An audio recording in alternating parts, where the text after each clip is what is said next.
No, actually, Rob. Be helpful if you didn't. Seriously. Actually, that reminds me, I got to turn off my volume. Oh, morning, everybody. Good morning. Welcome to Vox. Glad that you could come and be here with us this morning on this nippy morning.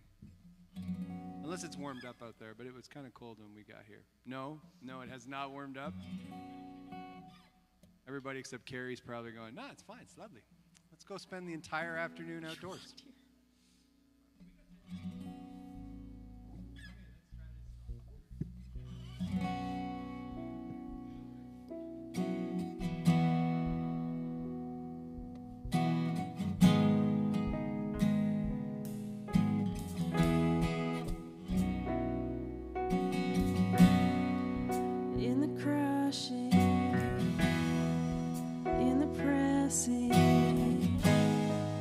You are made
always really like when the best time that we do it is at the service.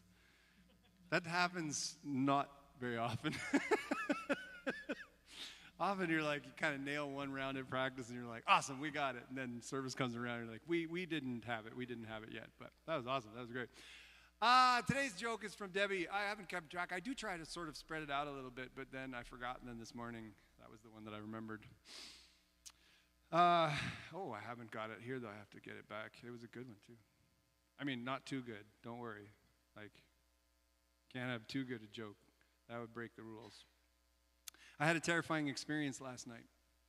I was alone in the house having a bath when all of a sudden I felt a tap on the shoulder. Pretty good, right? It takes a second, doesn't it, right? You're like, that's not over. That's over. That was it. That was all that there was. Announcements. We have Tuesday night discussion. Rob, as usual, not very supportive of the joke. We have Tuesday night discussion group on Tuesday, which is aptly named. We had a great discussion last week. I think we're going to have a lot of fun with this series, so if you are available on Tuesday, it's kind of fun chat.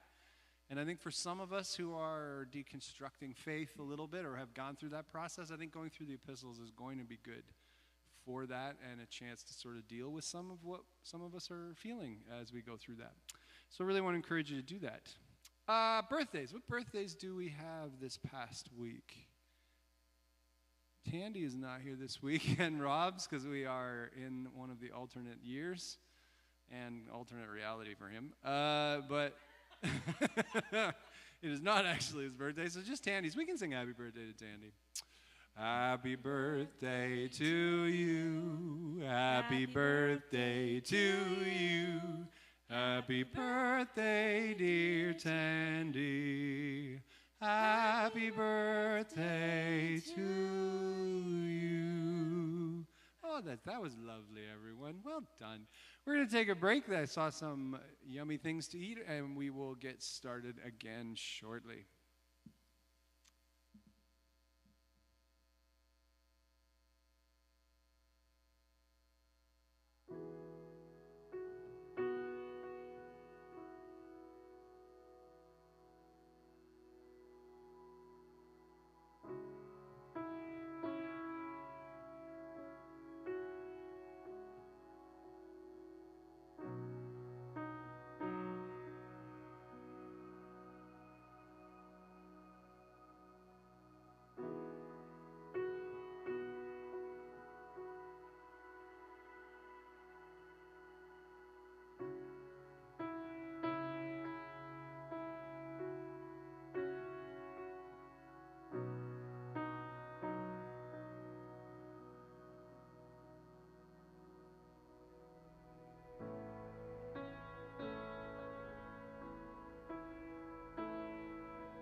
Good go.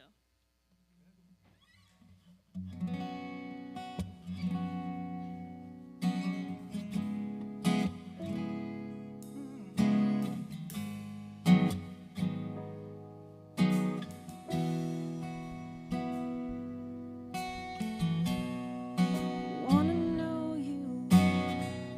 You do.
desire is now satisfied here in your love. Oh, there's nothing better than you. Oh, there's nothing better than you. Oh, there's nothing. Nothing is better than you.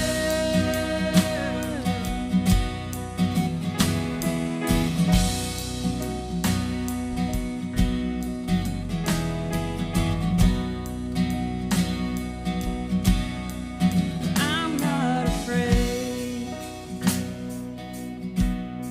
to show you my weakness, failures and flaws. Lord, you've seen them all, and you still call me friend. God of the mountain is the God of the valley. There's not a place your mercy and grace won't find me again.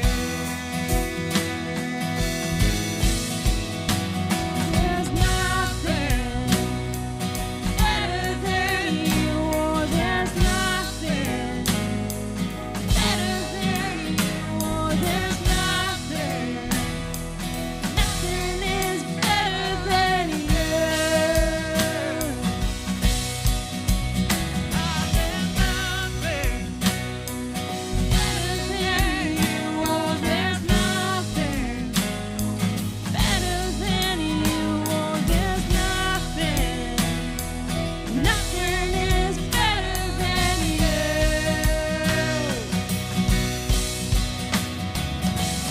You turn mourning to dancing.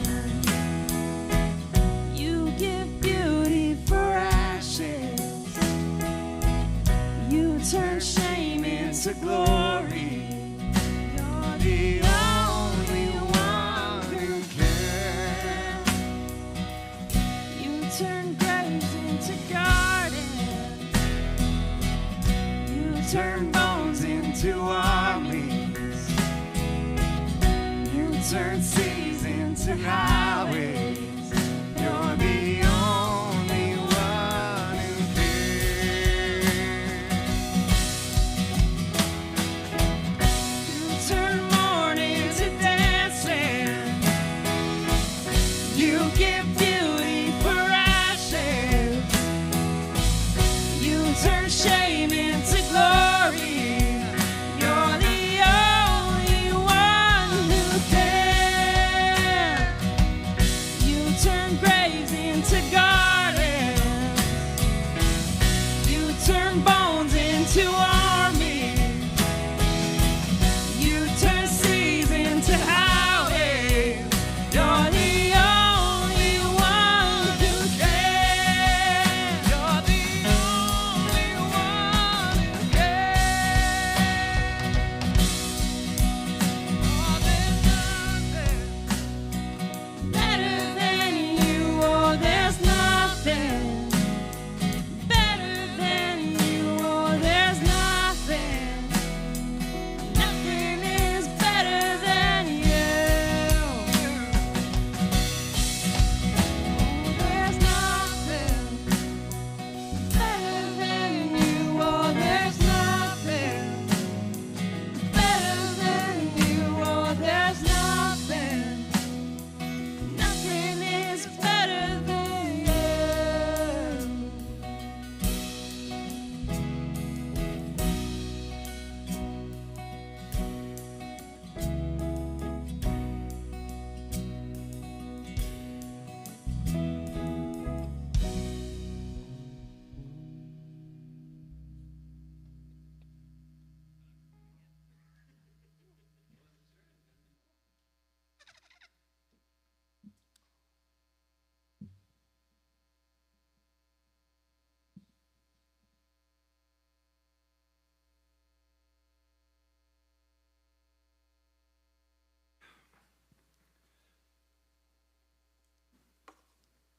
So much fun.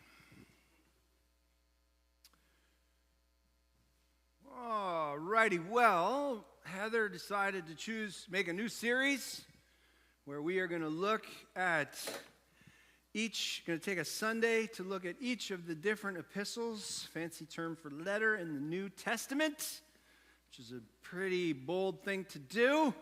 And then because she was in charge, she made me have to do Romans in like a day and left town while it happened. See her plans in motion there. Anyways, this week we are looking at Paul's letter to the church in the city of Rome.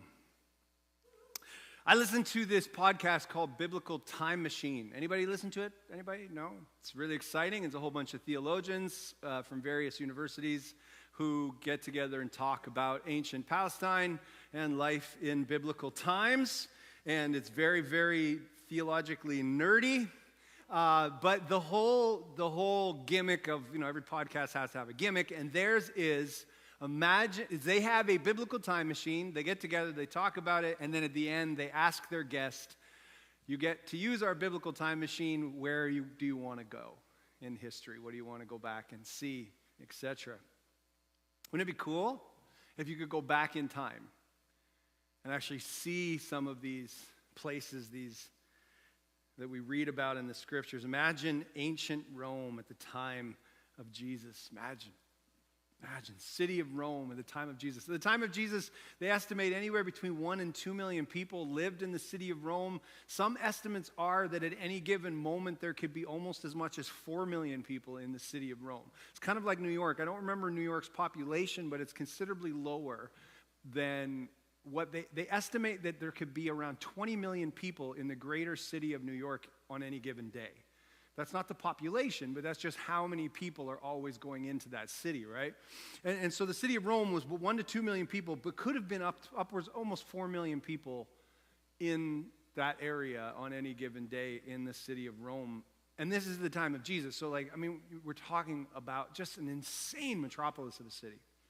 And it was amazing considering there was no potable water. One of the things the Romans are famous for is their aqueducts, because they had to bring water for all those people from 20 to 30 miles away because there was no water there, which is really incredible when you really think about what they accomplished. An absolute incredible act of engineering. If you go to the next slide, I put this QR code up here because I was trying to find like a cool little, I figure now with CGI and computers, somebody's got to have made a video that kind of goes around.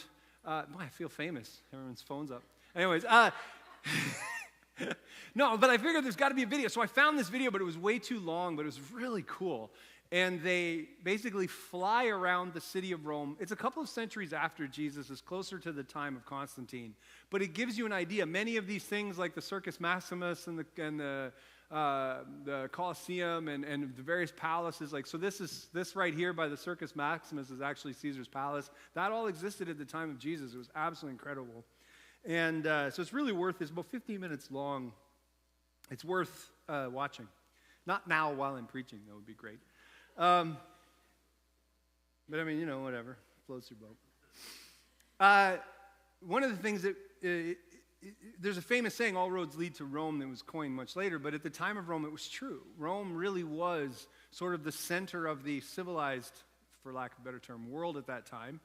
Although many of the nations, like my heritage from Scotland, would disagree with the term uncivilized, but so much of the world, Rome was the center of all of that, and everything, all roads did lead to Rome, and they famously made some pretty incredible roads. Right? It was the center of the empire, it was the center of control, and it's one of the few places where you literally had every class of society. Because you literally had the highest ruler of the day, you had the emperor, you had Caesar, most of them who started to call themselves Augustus by the time of Jesus. So you had the God king, right? You had from the God king down to the lowest slave classes. Everybody was in this city. And in this metropolis was, in this, whatever that word is and the proper term to get to the next one, in this very large and fancy pants city, there was this growing group of people who had decided to follow Jesus. There was a church. There was the Christian church. And it was primarily founded, we figure that it was, we know it was founded by Jewish Christians, and most scholars figure that it was probably founded likely by Christians who had been, by Jewish Christians who had been exposed in Jerusalem, because they would have had to go back to Jerusalem for Passover. And so they would have been exposed to this new religion, this new understanding of the Messiah. And there's even a chance that some of the first Jewish Christians, some of the first people who planted these churches may have actually been from Pentecost. They would have been there when Peter preached and when the Holy Spirit came down, and they would have gone back and they would have shared this new story. And this church begins to grow in the city of Rome. And it is such a significant church by the 40s that it's starting to cause problems. Now, what's important to understand is like when it talks about the church in Rome, there's no church in Rome. We are not the church in Barrie. All of those who call themselves followers of Jesus and are meeting all over this city on a Sunday morning to try to figure out what it means to follow Jesus, that is the church in Barrie.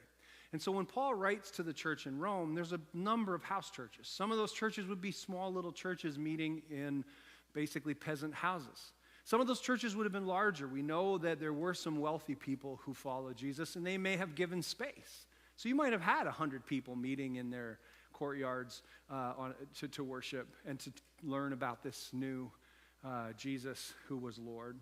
But so we know though that the church had become fairly significant by the 40s. And the reason that we know this is because Romans were tolerant of other religions. They liked to use other religions to try to control countries that they took over. So they would go in, and Rome was very polytheistic. It means they had lots of gods. Rome was founded on a lot of Greek traditions, so they had adopted a bunch of the Greek gods and sort of given them new names. And so you know these things from movies. You got Zeus and all these guys, Mount Olympus, and then they had changed some of their names, and they'd added some new gods. And they would take over a country, and they would add those gods into their pantheon of gods. And so they liked to let people continue to worship their gods as long as you were willing to adopt some of theirs. In particular, by this time, they really wanted you to adopt the worship of Caesar as God. And so you would have to offer sacrifices to Caesar on a fairly regular basis. You would go offer a sacrifice for his health and continued rule, and you would declare Caesar is Lord. And there was a problem. So as long as you were okay with that arrangement, everything could go along nicely. The Jews and the Christians, unfortunately, were both fiercely monotheistic, which means, like the first commandment, thou shalt have no other gods before me. One God. And that starts to cause a problem, particularly if you are not going to worship Caesar as Lord. If you are not going to bow the knee to not only Caesar as emperor, but Caesar as God incarnate, the Prince of Peace, King of Kings, and Lord of Lords, if you're not going to do that, you are seen as traitorous, treasonous, and you are a problem. And they were doing such a good job of sharing this message of life, the message and life of Jesus with the people of Rome, that they were starting to cause all sorts of issues. So in around AD 49, Emperor Claudius comes along, and Emperor Claudius expels all the Jews from Rome. If you were a Jew, of Jewish descent, you had to leave the city. Because it wasn't until much later that the Romans started to realize that the followers of Jesus were not the same anymore as the Jews. They just saw Christianity as a subsect of Judaism. So most likely it is the Christian Jews who are causing a problem, but all of them get the boot because of it. And so they are all kicked out of the city of Rome. And so the Christian Jews have to leave the church and head back to Jerusalem or somewhere. They have to leave Rome. And so they leave the church in the hands of the Gentile believers who had joined the church. So those who were not of Jewish descent, many of them are Greeks, but from all over the Roman Empire, because you've got to remember, people are flowing into Rome from all over the Roman Empire. And so all these people who aren't Jews, they're now in charge of this church. And so they get sort of handed the keys, so to speak, for this church, and off they go. And in 54 CE, Claudius dies. And according to Roman law, all of the things that he had sort of, to use American politics, all of his executive orders that he signed, They become null and void. And so when he dies, this ban is lifted, and so many of the Jews move back to their place, to their homes in the city of Rome. Why does all this matter? This helps because we want to ask the question, why was Romans written? What's Paul trying to do? What's the point? What's going on here, right? We want to understand why Paul feels the need to write this massive letter. I think it's his longest letter to the church in Rome. A church, by the way, he's never visited. He's never gone there before. All the other letters that he writes to churches that he planted, that he started. And this is one that he's writing to a church he's never been to. Now, there's some small little things that show up in this that are pretty clear.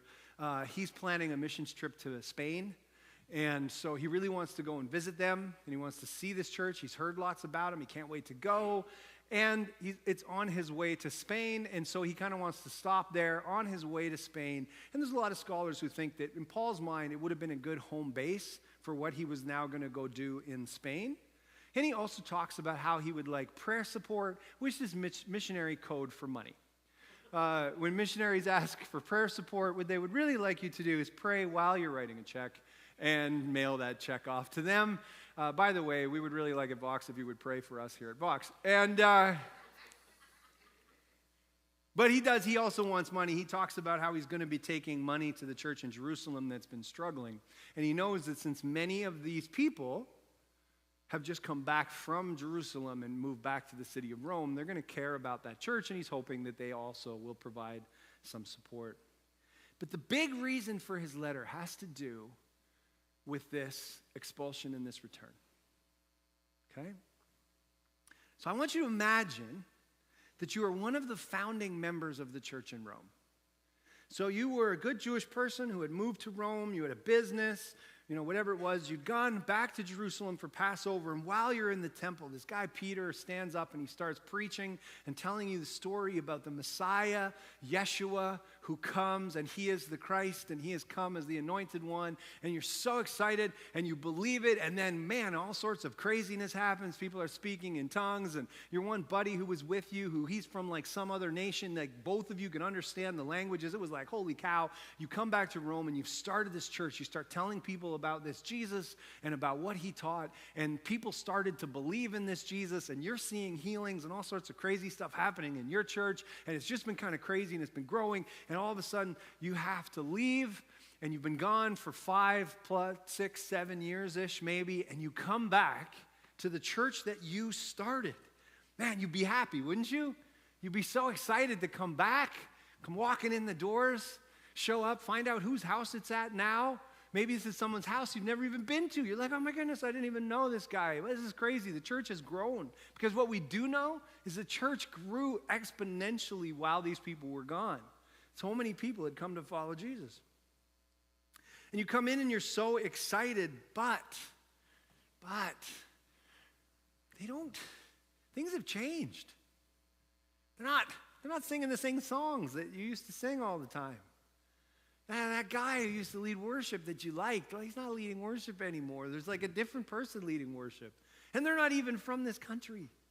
And they have these songs you've never heard of. And there's like some different rituals and some different ways of talking about faith. And you're just like, things have changed a little bit. I grew up at a Christian camp. My dad was a director of a Christian camp for 30 plus years. And I spent every summer there as a kid. I was not yet one the first summer that I was there. I think out of my 49 summers, I think it's only been 5 or 6 that I wasn't there for at least a week. So that's a big part of my life. But for a long time, Carrie and I even were the assistant directors of the camp, but then I hadn't been there for a while. And I remember showing up, and I remember running out of the sauna, and I ran into the shallow end, and I dove in, and I swam under the dock and came up in the deep end. And this young girl who was like 15 or something, as soon as I popped up, she said, "Excuse me, sir, that's against the rules." I said, "Yeah, I know." And she said, "Well, you're not supposed to do it. I just want to make sure you understood that." And I said, "I'm the reason most of the rules exist." And I said, there's actually like an overriding rule. And she said, what's that? And I said, if you have 30 summers plus here, you don't have to obey the rules. How many summers do you have? She's like, this is my second. You have a ways to go yet. Because she had no idea who I was. So not only had things changed, but I wasn't even known anymore. And if you go look on the picture board, there's no pictures of me. Yeah. These kids only vaguely know about me in legend now.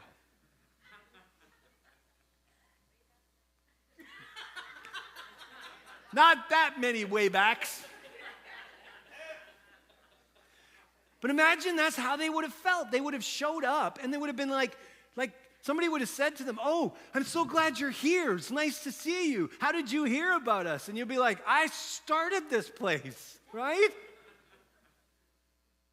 But not only that. So not only have things changed and maybe it's not to your taste, but maybe some of the ways it's changed makes it harder for you to actually keep living the way that you've always lived in the past. Because remember, they are Jews. And many of the early Christians continued to obey Jewish law. N.T. Wright puts it like this. He says, they may well have discovered that their Gentile fellow believers had not only taken over the house churches, but had implemented policies on food, for instance, which might make it harder for Jewish Christians to belong or take part. Not only have they changed it, but they've changed it in such a way that maybe you can't be part of it anymore. See, here's the thing that's important to understand about what was going on in the church in Rome at this time. See, even though they had decided to follow Jesus, even though they had decided that Jesus came to teach the life that he taught, the life that he modeled, and the life that he died and rose again to make possible, they couldn't shake these old ways of seeing the world. These ways that were ingrained in so many people at this time and place. This us versus them mentality. This need to decide who's in and who's out, to draw lines and make boxes, and this need to be the ones who get it right, and then there are the ones who just don't get it right, the ones who are wrong. We are the ones who are right, and they are the ones who are wrong, right? Even though they had decided to follow Jesus, they were still being squeezed into the world's mold about this. And what's so good is that 2,000 years later, we no longer struggle with this way of thinking. Isn't that nice? I'm so happy about that. So Paul decides to address their problem by pointing out that God doesn't operate this way. That's not how God functions. And so he decides to present an entirely new way of seeing the problem. So what does Paul do in the book of Romans? Paul begins by taking a bunch of time to illustrate the power of the mercy of God. Romans chapters 1 to 11 are essentially Paul saying, you all screwed up. How many people memorized the Romans road as a way to share the gospel with people? Anybody? Anybody? No, we got a couple. For all have sinned and fall short of the glory of God. For the wages of sin is death, but the gift of God is eternal life. There is none righteous, no, not one. He spends 11 chapters. You screwed up. You screwed up. You screwed up. He spends 11 chapters saying, I hate to tell you this, but you were born a little broken. You were born with a rebellious streak. You were born, to use religious language, in sin. And we've all done it. We all stand before God not measuring up to the standard that is required. 11 chapters. Nobody has a claim on this thing. Nobody can say, oh yeah, but I was born a Jew. I was born as one of the chosen people, so I got a leg up on the competition. Nobody can say, oh, but you don't understand. I didn't do very many bad things in my life, so I'm good to go. That's what's going on in the first 11 chapters of the book of Romans. It's why people don't like the book of Romans. Because for 11 chapters, Paul is like, bang, bang, bang, bang, bang. You're like, okay, all right, enough. I get it. We screwed up. I screwed up. There is none righteous, no, not one. And there's all this talk about righteousness and unrighteousness and the law can't save you because the law is what condemns us. And it gets really, really convoluted and it gets really, really complicated. But here's what's important. So it's 11 chapters. That's lots. It's big. Whew. Then, at the end of Romans chapter 11, Paul summarizes 1 to 11. 11:30 and 32 says this. Once you were disobedient to God, but now you have mercy because they were disobedient. In the same way, they have also been disobedient because of the mercy that you received, so now they can receive mercy too. God has locked up all people in disobedience in order to have mercy on all of them. So remember why he writes Romans. The Jewish Christians have come back, the Gentile Christians are there, and very clearly, there's a whole bunch of fighting going on. Very clearly, by what Paul is writing, they are not getting along. Very clearly, they're trying to, the Jewish Christians have come back, they're trying to assert the fact that they were in charge before, and we're the chosen people, and you're not the chosen people. And so for 11 chapters, Paul is like, look it doesn't matter, none of you, no one righteous, no, not one. All have sinned, fall short of the glory of God. None of you are good enough. They screwed up, you screwed up. God's showing mercy to them, God's showing mercy to you. Holy cow, do you understand that God, in his incredible love for all of you, is taking care of the whole problem? And all of you get to stand before him as beloved children of God. They're grafted in to this new family that God chose. Like everybody's part of this thing now. I mean, it sounds harsh in some ways. When you read it, it feels harsh for a bit because it's 11 chapters. It's a big, long rant. But really what he's saying is, look, it doesn't matter how you got here. It doesn't matter. God loves you. And then he goes on to talk about, look, God is not, he's no longer dividing people. It's no longer about Jews and Greeks, slave, free, male, female. It's not about that. Don't you understand? And I want you to get to, by the way, this is absolutely worldview earth-shattering for these people. What do you mean? They're in Rome. Rome was like sort of a beginning, it's like I can't think of the word. It's like early India with the caste system, right? It's like a prototype for that. That's the word I was looking for. It's like a prototype for that. It's like everything was about setting you up in the very stratospheres of society, and you had to stay in your lane. And here comes Jesus, and Paul quoting Jesus and talking about Jesus, going, yeah, we're not going to do that anymore. No, that doesn't really matter. Because you have a house church where you have people who might even have been in the Senate. You have people who are rich business people right down to slaves. And in that church, nothing. Nobody. Y'all all the same. Doesn't matter. What you thought you brought in here because of your status, that's not how God works. Okay. Here's the really important thing. Because after 1 to 11 chapters,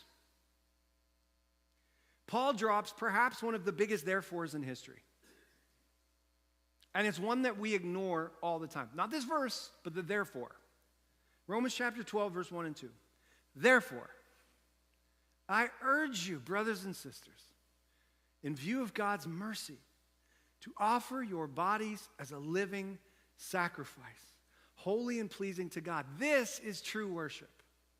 Do not conform to the pattern of this world, but be transformed by the renewing of your mind. Then you will be able to test and approve what God's will is, his good, pleasing, and perfect will. Right? Do you see the therefore here, right? What's the therefore for? What is it thereforing? Right? It's thereforing the first 11 chapters. Like Romans chapter 12, 1 and 2. Therefore, I urge you, therefore, since it doesn't matter how you got here, since your status doesn't mean anything, since you are all a bunch of broken sinners, right? Since all of you are starting in the exact same place and all of you deserve death, but God is so incredibly loving that he came here himself and he died and he rose again to take care of it so that you could spend an eternity with him. Therefore, in light of all of that, First off, stop bickering and fighting, you bunch of silly people. I urge you, in view of all that, offer your bodies as a living sacrifice, because that's what worship looks like. Do you feel the therefore?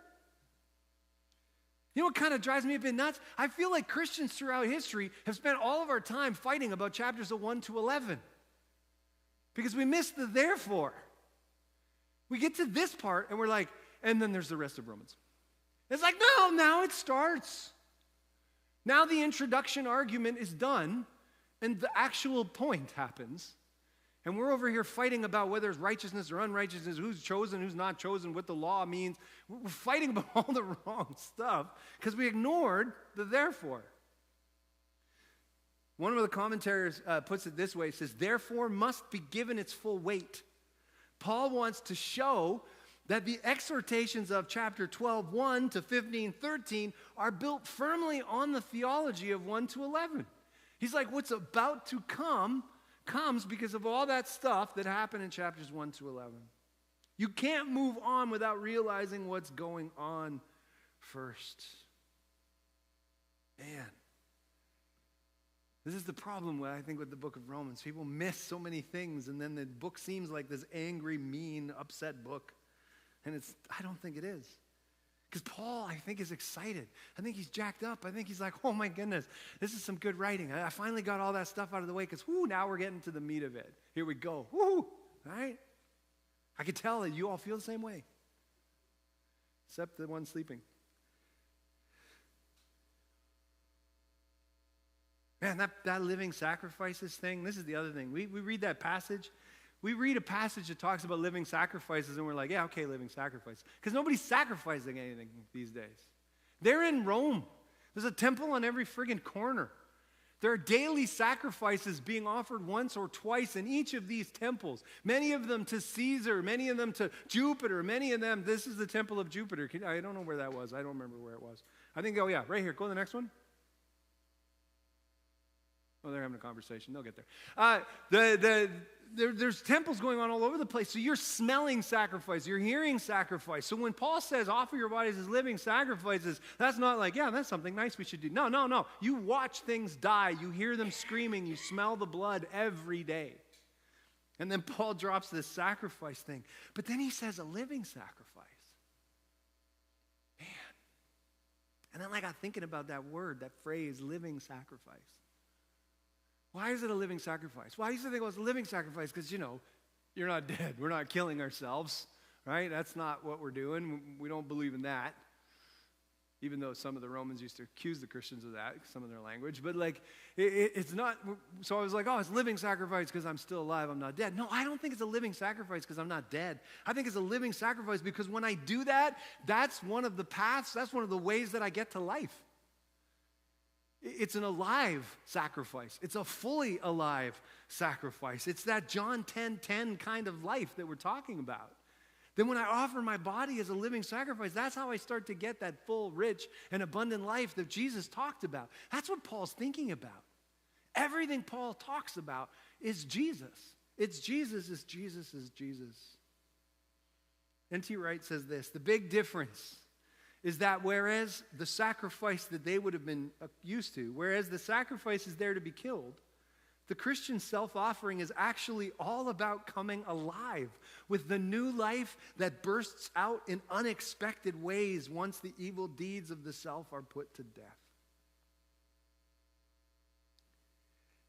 And then Paul goes on to talk about, I think, one of the most important things in Scripture. He says, offer your body as a living sacrifice. But then he goes on to talk about not being conformed to the old way of thinking. One of the translations is what I said earlier. Not being squeezed into the mold of this world. Not being made to look like the world around us.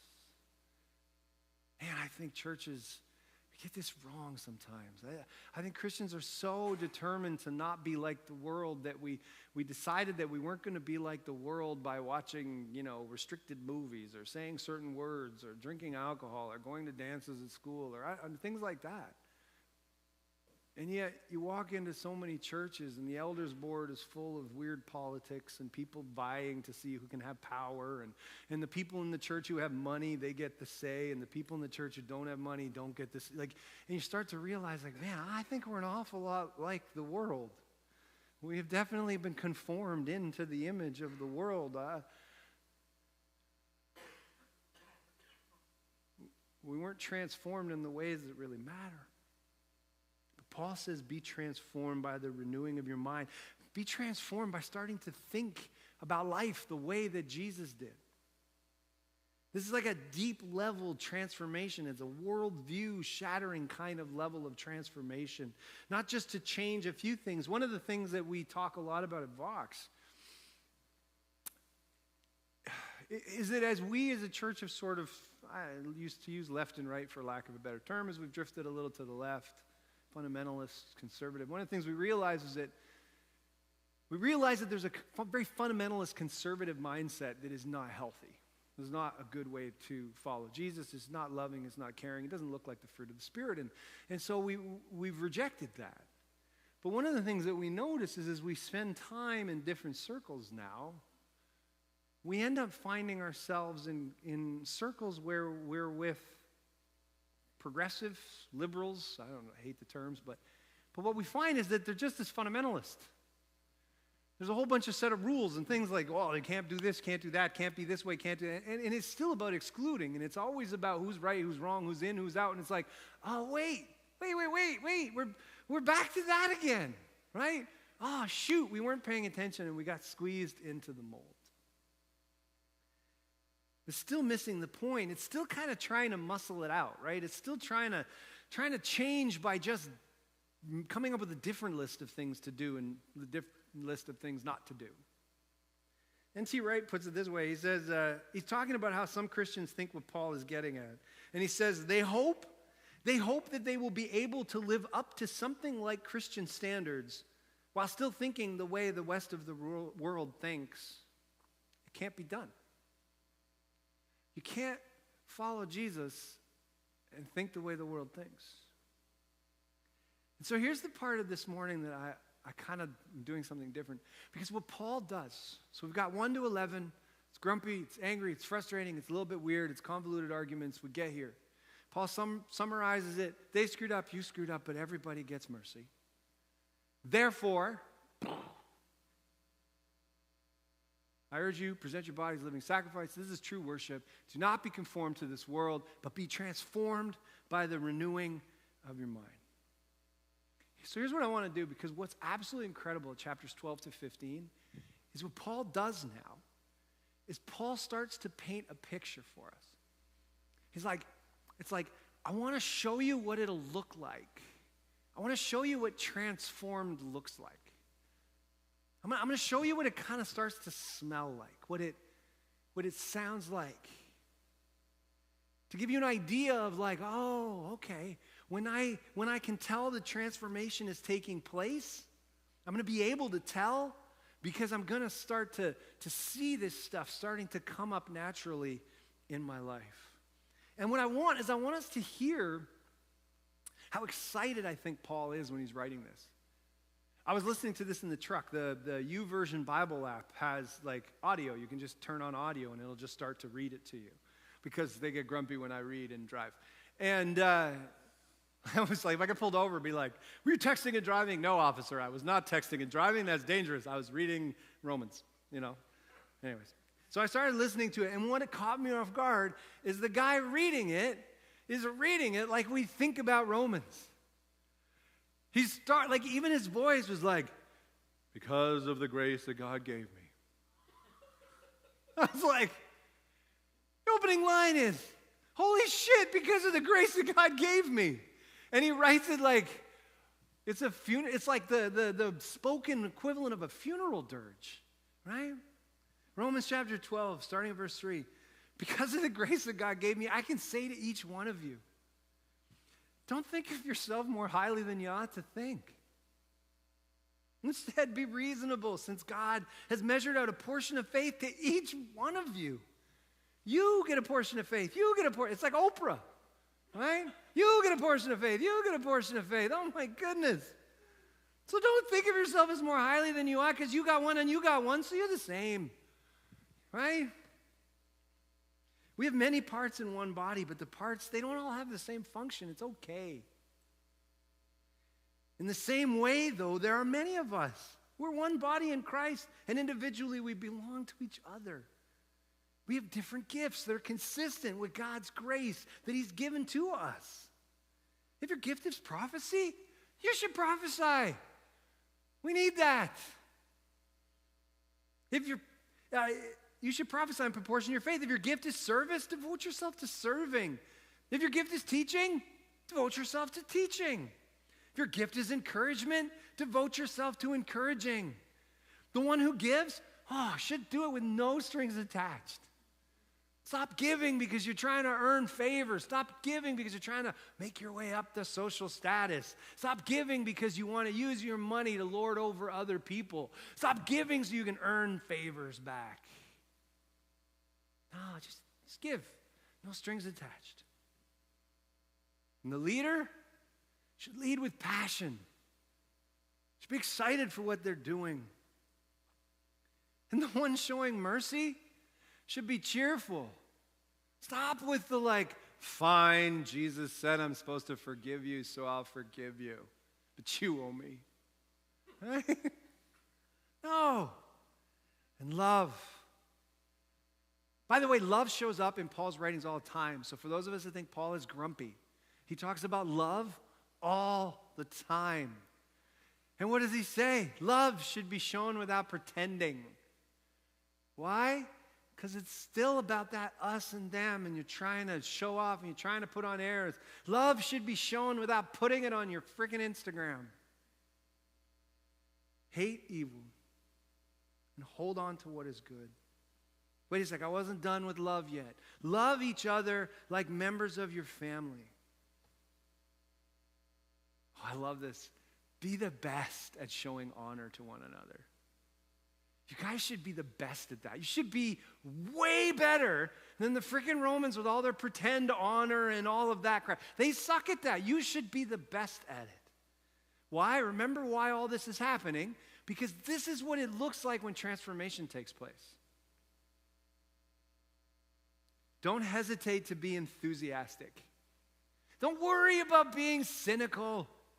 Life is too short to be grumpy and cynical about everything. Don't worry about being enthusiastic. Don't worry about people making fun of you because you're too enthusiastic and excited about this. Don't bother with that crap. Don't worry about being enthusiastic. Don't hesitate. Be on fire in the Spirit as you serve the Lord. Be happy in your hope.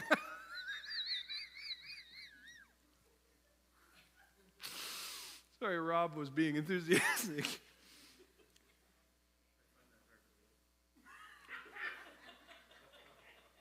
Be happy in your hope. Stand your ground when you're in trouble and devote yourselves to prayer.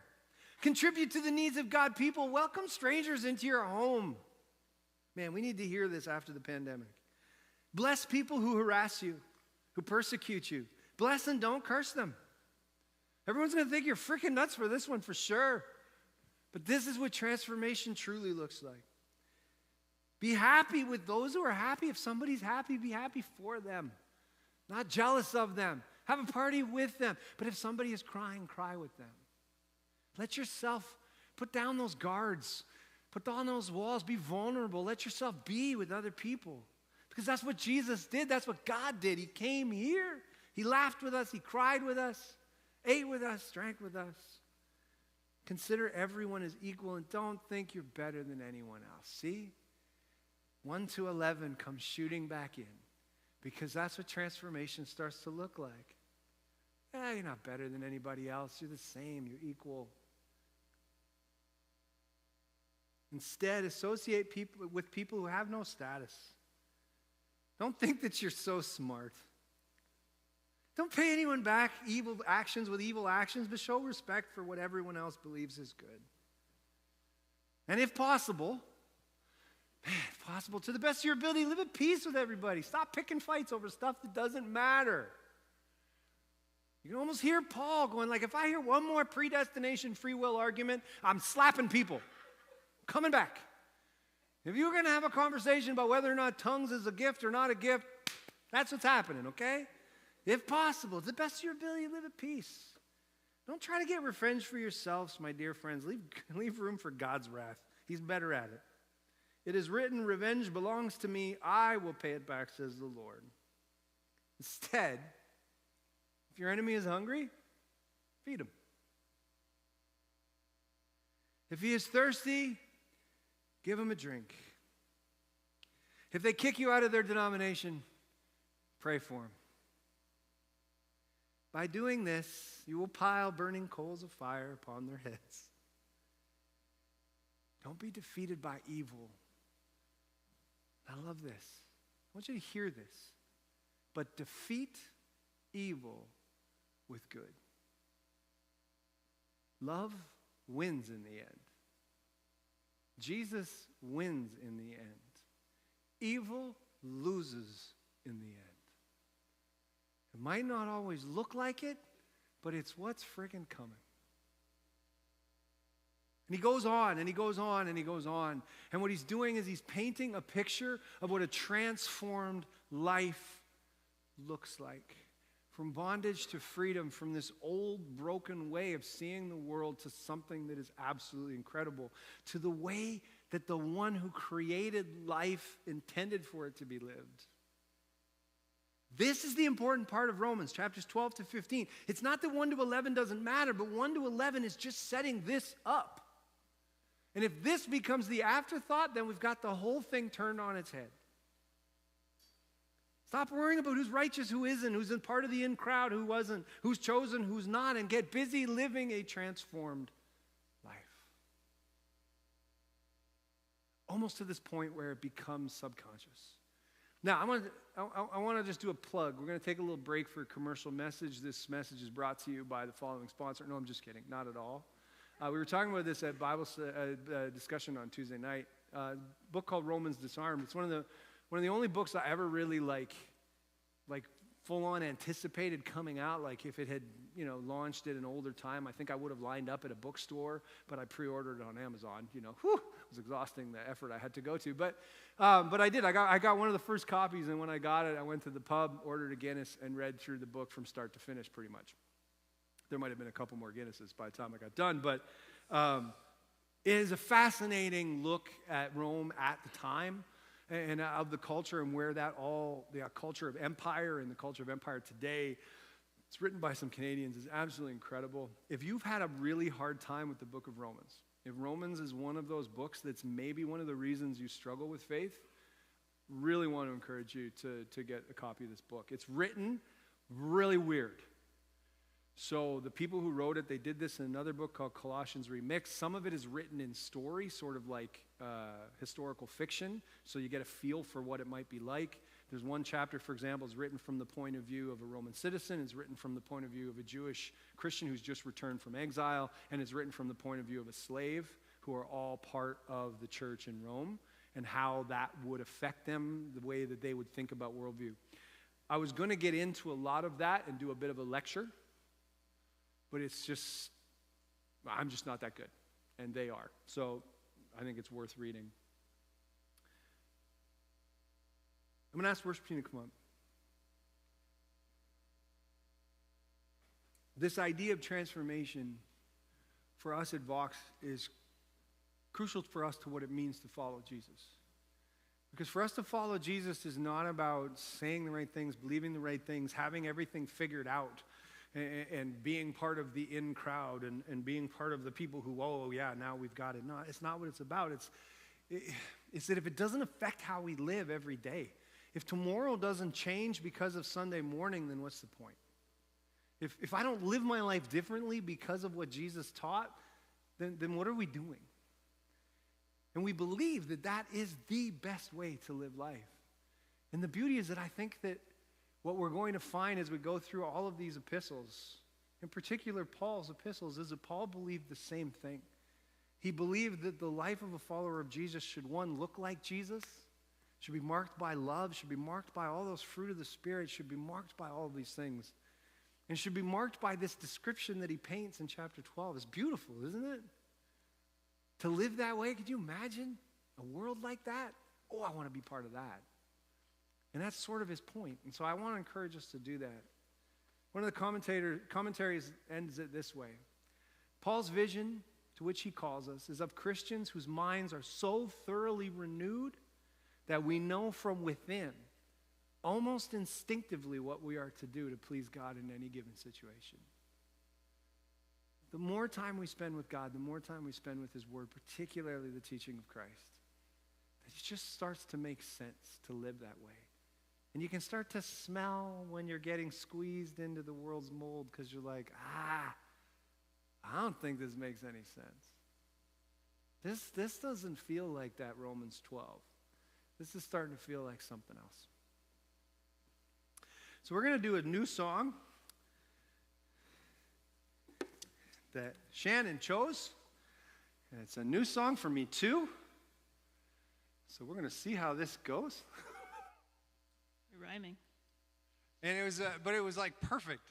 So she's like, hey, do you want to do this song? And I was like, as I was writing my message, I was like, oh man, like, yeah, we're going to do this. And once again, it is one of these songs I complain about country music, and we're about to get real country. So,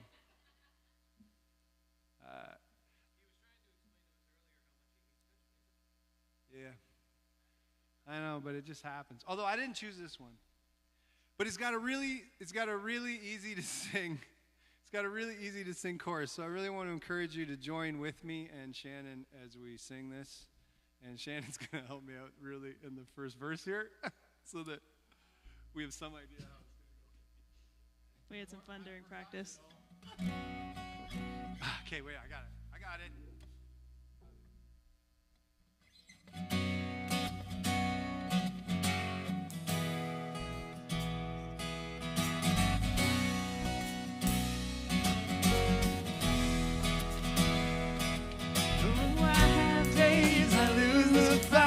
Try my best, but just don't get it right.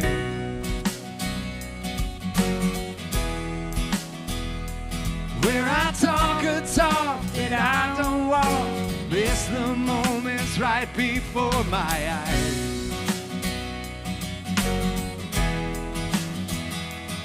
Somebody with a hurt that I could have helped, somebody with a hand that I could have held, when I just can't see past myself. Lord, help me be a little more like mercy, a little more like grace, a little more like kindness, goodness, love and faith, a little more like patience, a little more like peace, a little more like Jesus, a little less like me. Let's try verse 1 again.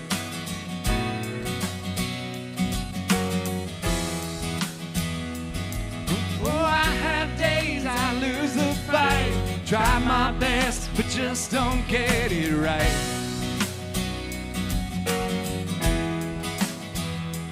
Where I talk the talk that I don't walk, miss the moments right before my eyes.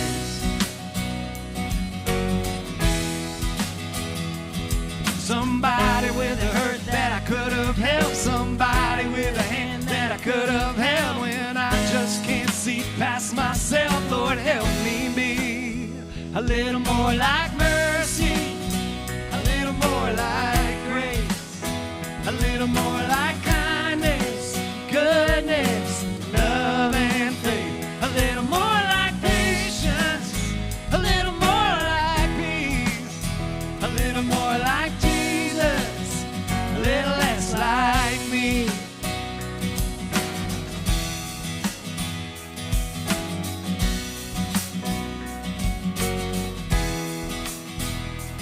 Yeah, there's no denying I have changed. I've been saved from who I used to be.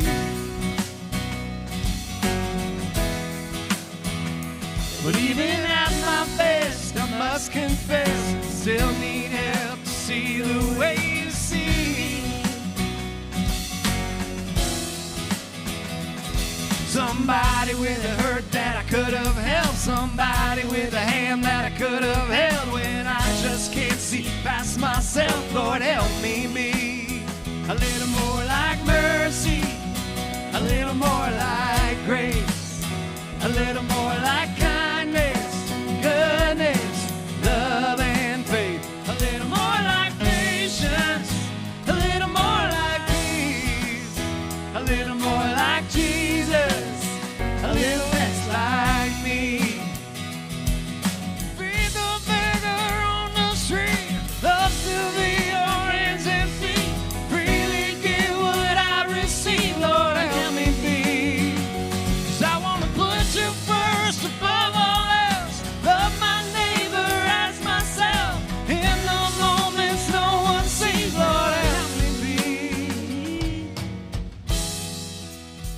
A little more like mercy, a little more like grace, a little more like kindness, goodness, love and faith, a little more like patience, a little more like peace, a little more like Jesus, a little less like me, a little more like mercy, a little more like grace, a little more like kindness, goodness, love and faith, a little more like patience, a little more like peace, a little more like Jesus, a little less like me, a little more like living everything I preach, a little more like Jesus, a little less like me.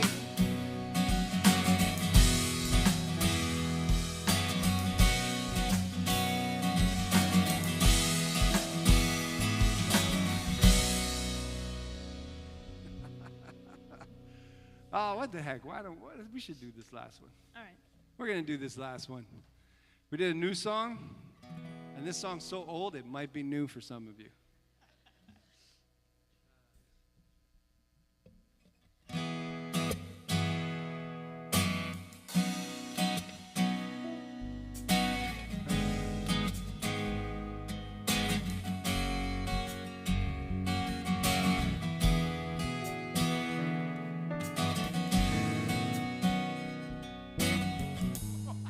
Thank you. Hi, isn't it? Yeah. Oh, that's better. Here we go.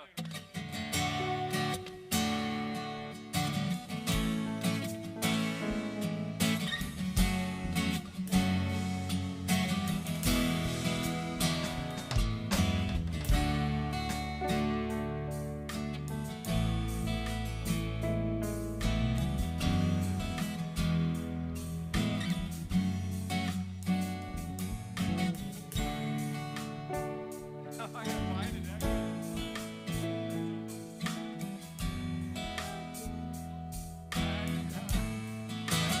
Thank you very much. Your light will shine when all else fades, never ending. Your glory goes beyond all faith.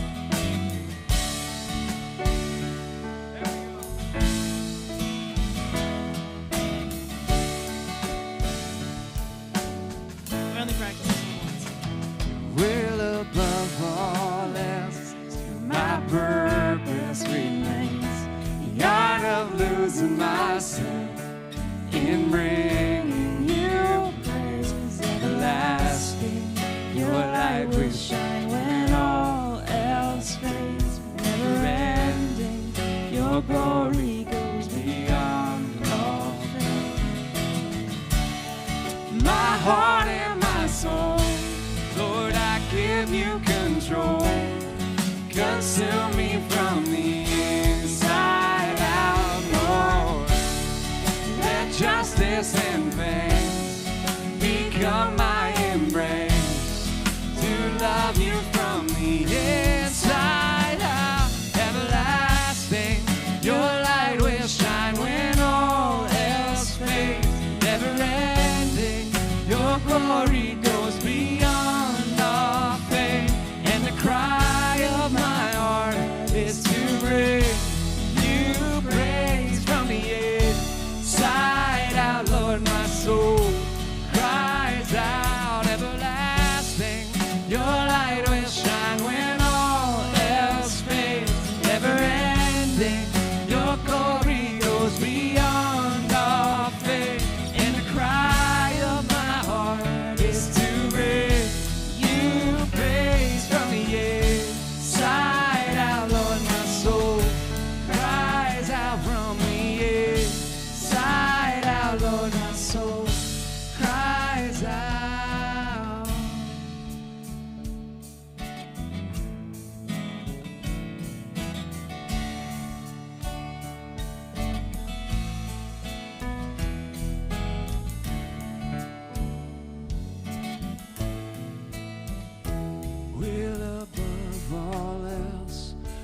purpose remains. The art of losing myself in bringing you praise. Everlasting, your light will shine when all else fades. Never ending, your glory goes beyond all pain. My heart and my soul, Lord, I give you control. Consume me from the inside out, Lord. Let justice and praise become my embrace. To love you from the inside out. Everlasting, your light will shine when all else fades. Never ending, your glory goes beyond our faith. And the cry of my heart is to bring you praise from the inside out. Lord, my soul cries out from the inside out. Lord, my soul cries out.